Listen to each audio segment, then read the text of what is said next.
Hello friends, सबको जय मसीह की। आशा करती हूँ कि आप सभी अच्छे होंगे। आज के वचन मनन के लिए हम पढ़ेंगे मत्ती 6 अध्याय उसका 6। परंतु जब तू प्रार्थना करे तो अपनी कोठरी में जा और द्वार बंद करके अपने पिता से जो गुप्त में है प्रार्थना कर, तब तेरा परमेश्वर जो गुप्त में देखता है तुझे प्रतिफल देगा।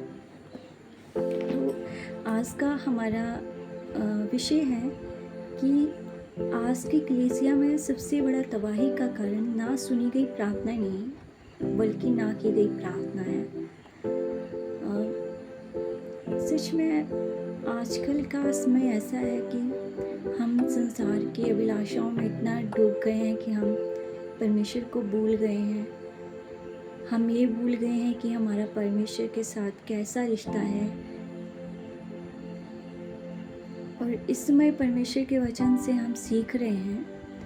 परमेश्वर कहते हैं कि जब तू प्रार्थना करे तो द्वार बंद कर, क्योंकि द्वार बंद करने से ये होता है कि हमारा परमेश्वर के साथ जो व्यक्तिगत जीवन है वो अच्छा होता है।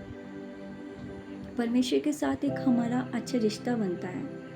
परमेश्वर के प्रेम में हम बढ़ सकते हैं। पर जब हम प्रार्थना करते हैं तो हमारा ये समझना ज़रूरी है कि उस समय हमें क्या प्रार्थना करनी है, कैसे प्रार्थना करनी है और क्या मांगना है, क्या नहीं मांगना है। व्यक्तिगत जीवन जब हम परमेश्वर के आगे रखेंगे तो हम अपने पाप को, जो हम दूसरों से नहीं बता सकते, जो बातें हम दूसरों से नहीं शेयर कर सकते, वो हम परमेश्वर के आगे रख सकते हैं। क्योंकि कभी कभी हमसे कुछ ऐसे पाप हो गए होते हैं या हम कभी ऐसी मुश्किल परेशानी में फंसे होते हैं जो हम दूसरों से नहीं बता सकते। तो जब हम एकांत में परमेश्वर के साथ प्रार्थना करते हैं तो उन सब बातों को हम परमेश्वर के आगे रख सकते हैं। इससे हमारी प्रार्थना परमेश्वर सुनेगा और हमारी जो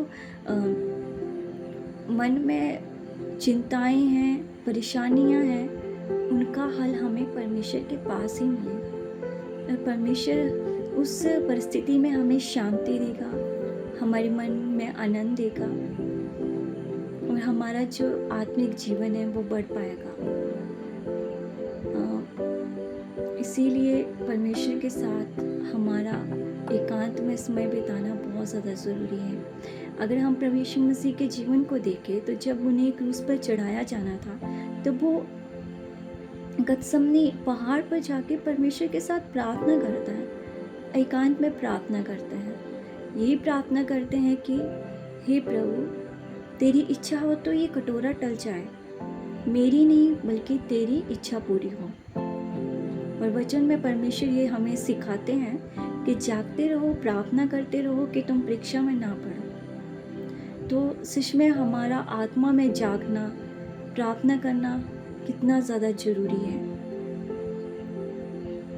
शैतान तो हर समय इसी ताक में रहता है कि कब परमेश्वर के चुने मुंह को फाड़ खाए। वो छोटी छोटी बातों के द्वारा हमारे मन में डर को लेके आता है, भय को लेके आता है,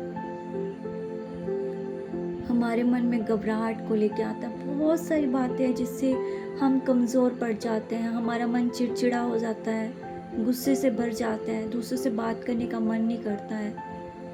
तो बहुत ज़्यादा ज़रूरी है एकांत में प्रार्थना करना, आत्मा में जागते रहना। प्रभु यीशु मसीह के जीवन को देखें तो वो भोर के समय में परमेश्वर के साथ अकेले प्रार्थना करता है। तो जब परमेश्वर अकेले में प्रार्थना करते हैं तो हम तो मनुष्य हैं, हमारा कितना ज़रूरी है एकांत में प्रार्थना करना। इसी से हम आत्मा में बढ़ सकेंगे और जब हमारा आत्मिक जीवन होगा तो हम दूसरों को बचा सकेंगे।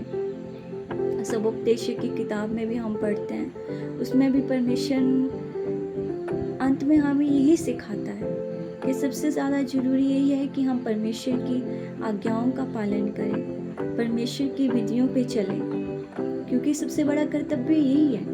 और परमेश्वर यही कहते हैं कि सब गुप्त, चाहे अच्छी हो भली हो, बुरी बातों का न्याय होगा।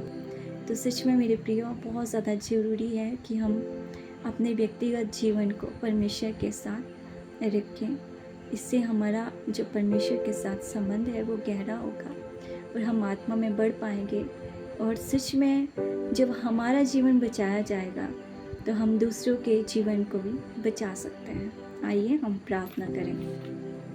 धन्यवाद स्वर्गीय पिता, राजाओं के राजा, प्रभुओं के प्रभु, आपका धन्यवाद करते हैं। आपके नाम की महिमा, आपके नाम की स्तुति करते हैं प्रभु। थैंक यू प्रभु, आज के वचन से हमें सिखाने के लिए मेरे पिता परमेश्वर प्रभु।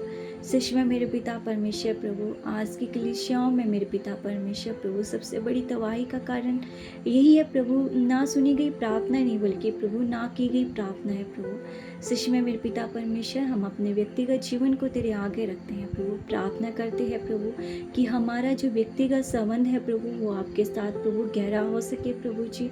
हम आत्मिक प्रेम में प्रभु बढ़ सके प्रभु, तेरे प्रेम में प्रभु जी बढ़ सके मेरे पिता परमेश्वर प्रभु जी। सच में मेरे पिता परमेश्वर प्रभु जी, तुझ में एक हो सके मेरे पिता प्रभु, एक मन एक चित्त एक मनसा रख सके मेरे पिता प्रभु जी। अपने ही हित की नहीं बल्कि प्रभु दूसरों के हित की भी हम चिंता करें मेरे पिता परमेश्वर प्रभु जी।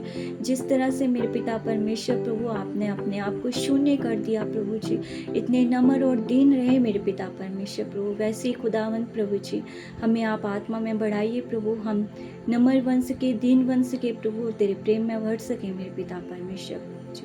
सच में प्रभु जी हम में से प्रभु प्रत्येक पे दया करना परमेश्वर। सब बातों के लिए हम आपका धन्यवाद करते हैं प्रभु जी। प्रार्थना हमारे उद्धारकर्ता प्रभु यीशु मसीह के नाम से